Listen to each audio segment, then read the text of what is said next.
própria, às vezes, se inflige por conta da droga. Ela não consegue mais discernir.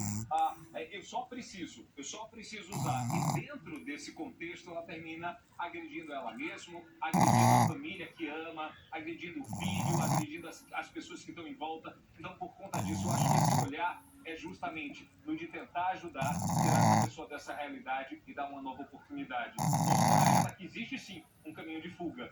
Vai ser difícil, mas está todo mundo junto no barco com ela para fazer com que ela mude de vida.